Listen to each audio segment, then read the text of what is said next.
Parents tell me that we know we should stay calm and relaxed and handle our children in a very balanced way using all positive parenting techniques. But when my child throws a tantrum around food or throws a tantrum when we go out shopping, I just lose it and I do and say all the things that I should not do and say.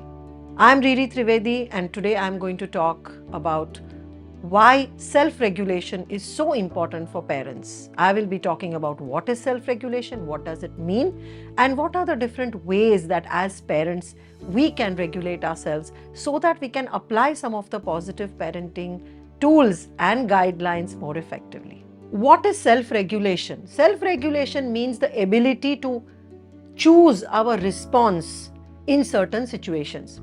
Most of the times, the parents who come to us know very well that when a child does certain things, or if a child is upset and angry, or if the child is accusing them of something, they should respond in a certain way using all the positive parenting tools and techniques that they have studied in the workshop or that they have read about. But it is when that these parents are triggered and when the child does certain things that the parents completely react out of impulse, and that is when they regret later on that they should not have said or done those things. Self-regulation, my friends, is the ability to choose your response even in the most emotionally challenged situation. And this can only happen when you have already practiced and learned the different ways to regulate or manage your nervous system and keep it in a state of balance. So we must understand that whenever we are triggered, we end up impulsively reacting from our old programs that we are carrying from way back as our childhood. Most of the parents who themselves have grown up in environments that are very stressful, very toxic or violent, they tend to be very easily triggered. They might be very volatile.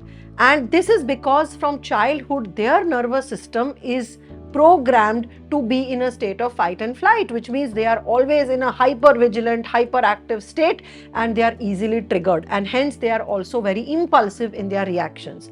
And some parents, because of their stressful environments, may choose the freeze response. So whenever there is an environmental trigger or they are stressed, they will just shut down. So these are the parents who will give silent treatment to their children, and they will completely be, quiet, or they will withdraw versus dealing with that situation. So when we are talking of being regulated or self-regulated, we are talking of training your nervous system to not be in a state of fight and flight, but to be in a state of rest and digest.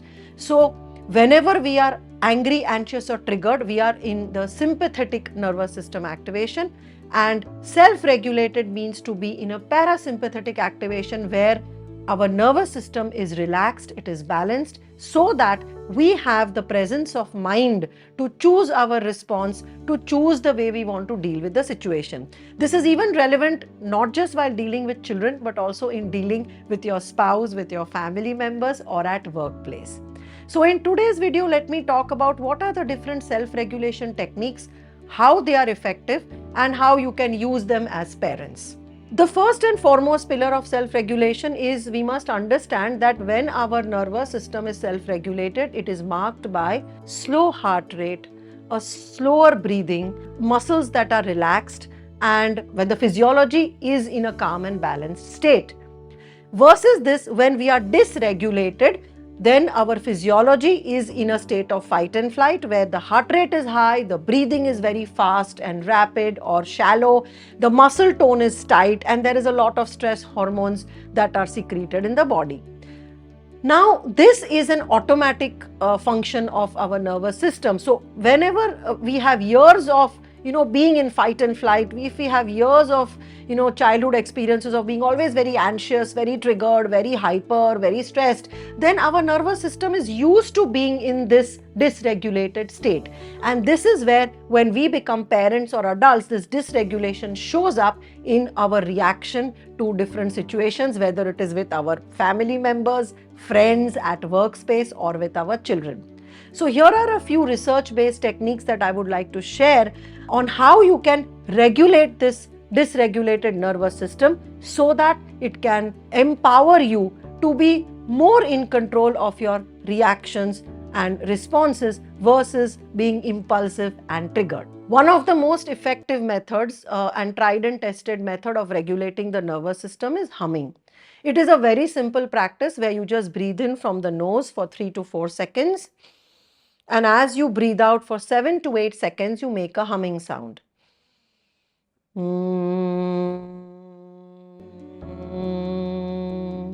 Now, this humming practice has to be done with your back straight, but it does not require any yogic posture or any mudra or empty stomach, full stomach. There are no preconditions. Only condition is you need to keep your body straight, your spine straight, and you need to relax the rest of your body. You may do it with your eyes open or eyes closed. The duration needs to be 3 to 4 or even 5 seconds of inhalation and double the time of exhalation, which will naturally happen when you are humming. You don't have to do it too loudly and you don't have to do it too softly. You have to do it at the right pitch where you feel the vibrations in your body. Humming is a very effective practice. It is known to reduce your stress, reduce your blood pressure. It is also known to improve concentration and focus.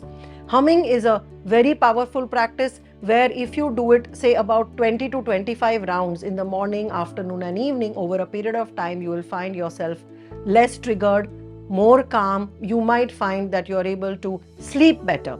And when this can also be taught to children. When we do humming, do not make it too loud or too soft. It has to be the right pitch. And do not hold your breath. So it has to be at a very relaxed speed of breathing.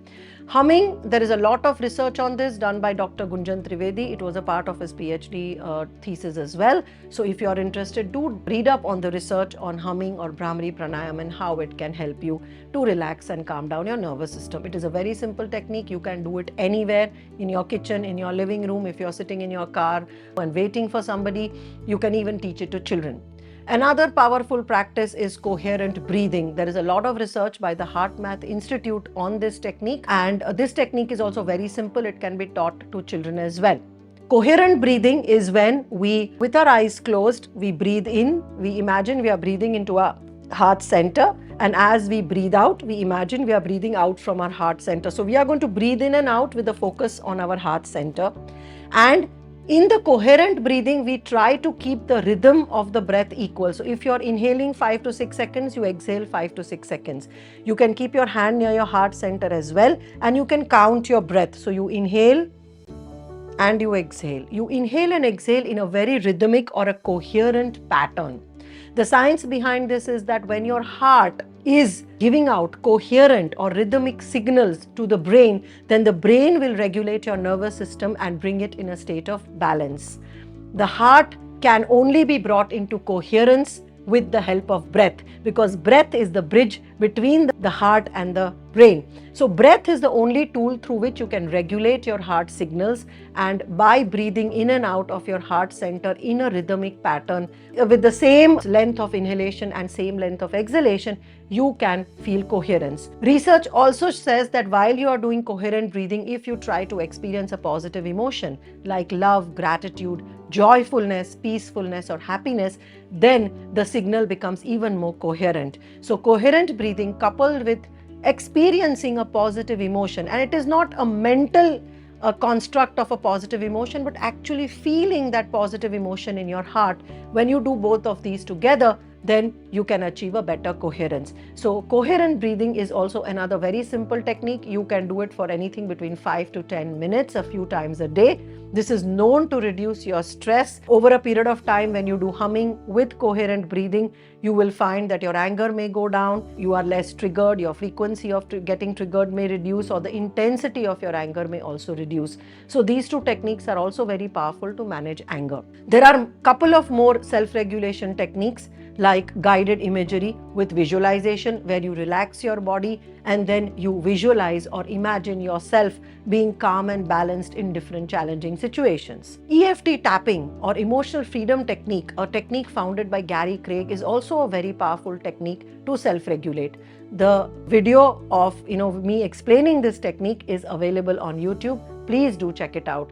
Gary Craig on his website emofree.com has also explained this technique. So do try EFT. It works wonderfully to regulate your nervous system. Couple of other things that also help regulate your nervous system is where you do self-hypnosis or guided meditation using some audios that are available on YouTube. Even practicing meditation or slow abdominal breathing can also relax your nervous system. The only thing I would like to say is you need to practice it for a long period of time, because you are trying to now unlearn the dysregulated pattern and relearn a regulated pattern. So whenever you are trying to train your body to unlearn the old patterns and programs that you've carried for 20, 30, 40 years and relearn something new, then it obviously takes time. So even if you practice these self-regulation techniques for 5 to 7 minutes a day every day, or say 5 days a week, you will start seeing the changes in a couple of weeks or months. Consistency is the key, and daily practice is the key. Well, chanting or Om chanting or any mantra chanting can also help regulate your system, provided that the chanting is, or the mantras are not aggressive, but they are more relaxing mantras. Listening to rhythmic music or binaural music can also help relax your dysregulated nervous system. One more self-regulation technique that is very effective is sound meditation. It could be sound using singing bowls, or it could be sound, with different types of instruments that are relaxing. But sound also has a very strong ability and potential to calm down your nervous system and relax it. There is a lot of research on how the sound vibrations from the singing bowls can actually break down your heart rate and relax your physiology. So try out sound meditation as well as one very powerful self-regulation technique. Even children can enjoy it, and so can parents.